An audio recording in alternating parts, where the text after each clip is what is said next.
Hey, this is Marjorie. I'm here in Miami International Airport, and I have just had a very interesting experience. So I'm standing here, at my gate, waiting for, you're waiting, right? Because the things you got time, and I see this unoccupied wheelchair rolling by itself down the middle of the aisleway here.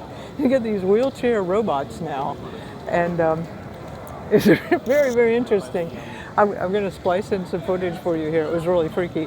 So I've been playing with them now, and I jumped out in front of one, and it stopped, and then I sat in it, and it's got a brake on the right-hand side, and then it's got a thing where you're supposed to put in your put in your phone or something to give it directions on the other thing. Anyway, it's really hilarious. Also, I followed one for a while, right? I followed it around, and it's going down the middle of the lane, and I wish I'd have recorded this. And it hits, how there'll be a big wad of people, like, as the line's spilling out, they're getting ready to load, and and it goes right into that, right? And it stops because, and it happened to have stopped in front of this huge guy. I mean, 300 pounds, if anything. And he's got these big white earphones on. He's clearly into his music, right? And this thing stops, and it's doing this doom, doom, doom, doom, doom, doom. And he's not moving because his back is to the thing. He's totally oblivious. And then it changes its tone, and it gets a little more insistent. It's like, do, do, do, do, do, do, do, do, it's like talking to him.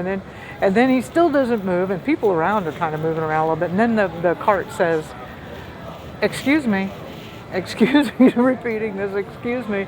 And eventually enough other people around the guy like tap him and go, hey, this robot wants to get through. And he moves, and the robot just keeps cruising on along down the thing. So I've also been, they still have lots of people, pushing the manual ones around. I saw one that was empty. I didn't want to bother anybody who's actually getting to a gate, but I stopped this one guy and I said, hey, what is it? And they said, oh, those are those new robot wheelchairs they're experimenting with. And I said, yeah, like, how long do you think you're going to have a job? Okay, here comes a woman pushing one. That's her job. I'm like, how long do you think you're going to have your job? And he really looked shocked. He's like, there's always going to be something to do, right? And I'm noticing, there's lots of people in an airport that are pushing carts, getting inventory here or there, or, just moving stuff around. I'm like, man, oh man. I don't know, how long do you think? 6 months? A year? We're all making fun of these robots now. Anyway, I thought I'd just show you the trippy thing of my latest trip. They're here. They're everywhere. AI and robots. I don't know if you ever saw that interview I did with Dr. Kai-Fu Lee.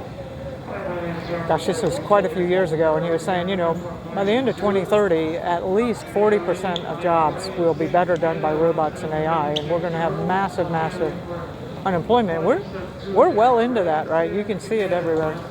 So, as always, I'd recommend you start growing your own food and start finding something you love doing, because I think that'll always be a viable job. Okay, we'll talk to you later. This is Marjorie.